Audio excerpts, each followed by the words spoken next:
MT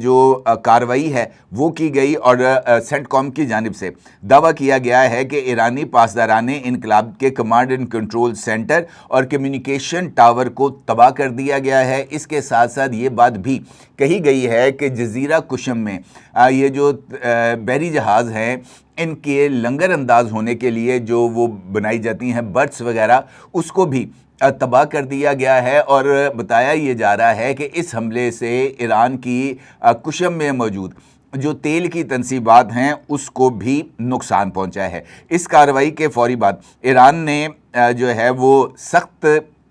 جو ہے وہ رد عمل کا اظہار کیا، اور امریکی جارحیت کا جو جواب ہے وہ بحرین میں 5th فلیٹ کے ہیڈ کوارٹر اور کویت کے ابو سلیم ایئر بیس کے اوپر میزائلز اور ڈرونز کو فائر کر کے دیا گیا ہے۔ دوسری جانب امریکن پریزیڈنٹ ڈونلڈ ٹرمپ کی جانب سے ایک مرتبہ پھر انتہائی سخت موقف سامنے آیا ہے۔ ٹرمپ نے ایران کو الٹیمیٹم دیا ہے کہ جناب جلد از جلد جو ہے وہ معاہدہ کر لو، اور اگر معاہدہ نہیں کرو گے تو پھر اس کے نتائج کو بھگتنا ہوگا۔ اور اس کے ساتھ ساتھ ایران کو جو ہے وہ یہ وارننگ بھی دی گئی ہے کہ اگر ایران نے آبنائے ہرمز کو 28 فروری کی پوزیشن پر بحال نہیں کیا اور بین الاقوامی جہاز رانی کے راستے میں رکاوٹیں کریٹ کی گئی تو پھر ایران کو فوجی اور معاشی طور پر تباہ کن نتائج کا سامنا کرنا پڑے گا۔ اس کے ساتھ ساتھ امریکہ کی وزارت خزانہ نے ایران کے اوپر نئی معاشی پابندیوں کا اعلان بھی کیا ہے، جس کے تحت ایران کے ساتھ کسی طرح کے کاروباری روابط رکھنے پر بھی وہ جو تعلقات رکھنے والا ملک ہوگا اس کے اوپر بھی جو پابندیاں ہیں وہ عائد کی جائیں گی۔ لبنان پر جس طرح میں نے آپ سے گزارش کی ہے کہ اس سارے عمل کا جو بنیادی تانا بانا ہے وہ جا کر لبنان سے ملتا ہے، کیونکہ اسرائیل کی جانب سے لبنان پر جس طریقے سے اٹیکس کیے گئے ہیں، بیروت اور اس کے مضافات کو نشانہ بنایا گیا ہے، کمانڈرز کو مارنے کے چکر کے اندر ہزاروں کی تعداد میں شہریوں کو موت کے گھاٹ اتارا گیا ہے اسرائیل کے ایک ظالم اور درندہ صفت وزیر اعظم کی طرف سے۔ اس نے انفیکٹ اس سارے معاملے کو برے طریقے سے متاثر کر دیا ہے۔ ایک وہ وقت تھا آج سے چند روز قبل جب ایران اور امریکہ کے درمیان معاہدہ جو ہے وہ 90% یقینی نظر آ رہا تھا، اور اب صورتحال یہ ہے نتن یاہو کی یہ جو پاگل پن ہے اس کی بنیاد پر کہ 90% اب اس بات کے امکانات نظر آتے ہیں کہ جنگ کا ایک اور دور شروع ہونے جا رہا ہے۔ اگرچہ امریکن پریزیڈنٹ ڈونلڈ ٹرمپ نے اس بات کا اشارہ بھی دیا ہے کہ حالیہ حملوں کے باوجود پس پردہ ثالث کے ذریعے یہ جو امریکہ اور ایران کے درمیان پیغامات کا تبادلہ بھی جاری ہے، لیکن انہوں نے فوری طور پر اس بات کا اظہار بھی کیا کہ یہ جو مذاکرات ہیں اس کی کامیابی کے حوالے سے کوئی حتمی رائے قائم نہیں کی جا سکتی۔ اسی طریقے سے امریکی وزیر خارجہ مارکو روبیو نے بھی سینٹ کی کمیٹیز کے اجلاس میں شرکت کی ہے، اور مارکو روبیو نے ایران کے ساتھ جو گفتگو جاری ہے اس پر بھی تبادلہ خیال کرتے ہوئے اس بات کا ذکر کیا ہے کہ ایران کے ساتھ معاہدہ کامیاب ہوگا یا نہیں اس کے بارے میں کوئی حتمی رائے قائم نہیں کی جا سکتی۔ البتہ انہوں نے اس بات کی تصدیق کی ہے کہ ایران کے رہبر اعلیٰ جناب مجتبیٰ خامنہئی صاحب صحت مند ہیں، باقاعدہ حیات ہیں، اور اس کے ساتھ ساتھ انہوں نے اب ایران کی جو فیصلہ سازی ہے اس کا کنٹرول بھی سنبھالنا شروع کر دیا ہے اور اپنی پوزیشن کو ایران کے اندر اور زیادہ مستحکم کر دیا ہے۔ یہی وجہ ہے کہ ایران کی جانب سے اب یہ جو فوری رد عمل کا آغاز ہے یہ بھی جناب مجتبیٰ خامنہئی صاحب کے ان پیغامات کی روشنی میں دیکھا جانا چاہیے جو کہ انہوں نے سوشل میڈیا ایپ ایکس کے اوپر اپنے جو اکاؤنٹ ہے اس کے ذریعے کیے تھے۔ کل بھی انہوں نے اس بات کا اظہار کیا تھا کہ اگر لبنان میں جنگ بندی نہیں ہوتی، حزب اللہ کو نشانہ بنانا اسرائیل بند نہیں کرتا، تو پھر جو ایکسس آف ریزسٹنس ہے وہ حرکت میں آئے گا، اور پھر آبنائے ہرمز کے ساتھ ساتھ آبنائے باب المندب کو بھی بند کر دیا جائے گا، اور پھر حوثی، حزب اللہ اور حماس تینوں مل کر اسرائیل کو نشانہ بنائیں گے۔ تو یہ جو صورتحال ہے وہ انفیکٹ ابھی گمبھیر نظر آ رہی ہے۔ اسی طریقے سے UAE نے بھی کسی بھی ممکنہ امریکی کارروائی کے رد عمل میں ایرانی حملوں کو روکنے کے لیے جو ہے وہ اپنے ایئر میزائل ڈیفنس سسٹم کو جو ہے وہ ایک مرتبہ پھر ایکٹیو کر دیا ہے، تاکہ ایران کی جانب سے اگر کوئی پروجیکٹائلز فائر کیے جائیں تو ان کو انٹرسیپٹ کیا جائے۔ اب یہ جو صورتحال ہے جو سامنے آ رہی ہے، اس میں ایک بات تو واضح ہو گئی ہے کہ ایران نے امریکی حملے کے بعد یہ جو کچھ ہم پر کیا گیا ہے آج اللہ صبح، اس کے رد عمل میں بحرین اور کویت پر حملے کر کے ایران نے اپنی پاور پروجیکشن کر دیا ہے۔ اس میں کوئی دو رائے نہیں ہے کہ ایران نے امریکہ کو ایک مرتبہ پھر براہ راست چیلنج کیا ہے۔ ففتھ فلیٹ جو کہ بحرین میں موجود امریکہ کی طاقت کا سب سے بڑا مرکز تھا، اس کے ہیڈ کوارٹر کو نشانہ بنانا، پھر patriot year missile defence system کو اور اس کے جو میزائل فائرنگ بیٹریز ہیں ان کو نشانہ بنا کر ان کو تباہ کر کے ایران نے یہ پیغام دے دیا ہے کہ جناب اس کو ہلکا لینے کی کوئی بھی غلطی نہ کرے۔ اور اس ساری کارروائی کا بنیادی مقصد ایران کی جانب سے یہ ہے کہ وہ دنیا کو دکھانا چاہتا ہے کہ اگر اس کی معیشت اور تیل کی تنصیبات کو نشانہ بنایا گیا تو خطے میں موجود کوئی بھی امریکی اڈا یا خطے میں موجود کوئی بھی امریکی اتحادی محفوظ نہیں رہے گا۔ یہ براہ راست امریکی ڈیٹر کو چیلنج کرنے کی کوشش ہے۔ اور دوسری جانب اگر ہم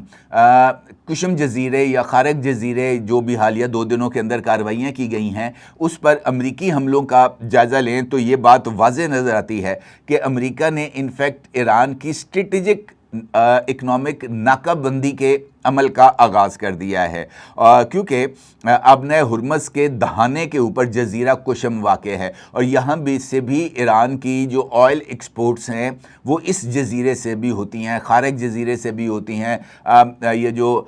دیگر 4 جزائر ہیں ایران کے اپنے ہرمز میں موجود، وہاں سے بھی ایران اپنی جو تیل کی تجارت ہے وہ جاری رکھتا ہے۔ یہاں امریکہ نے کارروائی کر کے اور ایران کے کمانڈ اینڈ کنٹرول سینٹرز کو نشانہ بنا کر اس بات کا اظہار کیا ہے کہ امریکہ اب صرف دفاعی پوزیشن پر نہیں ہے بلکہ وہ ایران کی بحری اور فضائی نگرانی کی صلاحیت کو بھی مفلوج کرنا چاہتا ہے۔ اگر ہم ڈونلڈ ٹرمپ کے الٹیمیٹم کو دیکھیں تو یہ میکسیمم پریشر کا جو اگلا مرحلہ ہے ایران کے اوپر، یہ اس کی کوشش نظر آ رہی ہے۔ امریکن پریزیڈنٹ ڈونلڈ ٹرمپ اس بات کا اظہار کر چکے ہیں کہ وہ ایران کے ساتھ جو بہترین معاہدہ ہے وہ چاہتے ہیں، وہ اچھا معاہدہ نہیں چاہتے، وہ بہترین معاہدہ چاہتے ہیں، اور بہترین معاہدہ وہ ہوگا جس میں ایران امریکہ کے مطالبات کے سامنے سر جھکا دے۔ اور موجودہ حالات کے اندر اس بات کے امکانات نظر نہیں آ رہے کہ ایران امریکی مطالبات کے آگے سر جھکائے گا۔ ایران جو ہے وہ ڈٹ کے کھڑا ہے اور اس میں کوئی دو رائے نہیں ہے کہ ایران نے یہ بات اسٹیبلش کر دی ہے کہ باضابطہ ایئر فورس یا باضابطہ نیول فورس کے نہ ہونے کے باوجود بھی ایک سپر پاور کو گھٹنوں کے بل لایا جا سکتا ہے۔ ایران کی بیلسٹک میزائل پاور اور ایران کی ڈرون پاور نے انفیکٹ اس بات کو اسٹیبلش کر دیا ہے کہ ایران 21ویں صدی کی لڑائی لڑنے کا ہنر سیکھ چکا ہے۔ نہ صرف وہ 21ویں صدی کی لڑائی لڑ رہا ہے بلکہ اس نے دنیا کو یہ پیغام بھی دے دیا ہے کہ جناب کم وسائل کے اندر جو زیادہ بہتر نتائج ہیں اپنے آپ کو محفوظ رکھتے ہوئے وہ کس طرح دیے جا سکتے ہیں۔ تو مستقبل کی جو جنگیں ہیں وہ اب امریکی ماڈل پر نہیں بلکہ ایران ماڈل کے اوپر لڑی جائیں گی، اور 21ویں صدی کے وارفیئر کے اندر ایران دنیا کے لیڈر کے طور پر سامنے آ رہا ہے، کوئی اس بات کو تسلیم کرے یا نہ کرے۔ یہ ایک اہم اور بنیادی فرق ہے امریکہ اور ایران کے درمیان۔ اب اس وقت جس طرح میں نے آپ سے گزارش کی ہے کہ اب سے چند روز قبل جب نتن یاہو نے اس ساری صورتحال کو سپوائل کرنے کا آغاز کیا تھا، اس موقع پر یہ لگ رہا تھا کہ 90% امکانات ہیں کہ امن معاہدہ ہو جائے گا۔ اب 90% امکانات ہیں کہ جنگ کا دوبارہ آغاز ہوگا، اور اس مرتبہ امریکہ اور اسرائیل ممکنہ طور پر ایران کی آئل انسٹالیشنز کو نشانہ بنائیں گے، جس کے رد عمل میں مڈل ایسٹ کے تمام ممالک میں موجود آئل انسٹالیشنز کو ایران کی جانب سے نشانہ بنائے گا، اور اس کا نتیجہ ایک گلوبل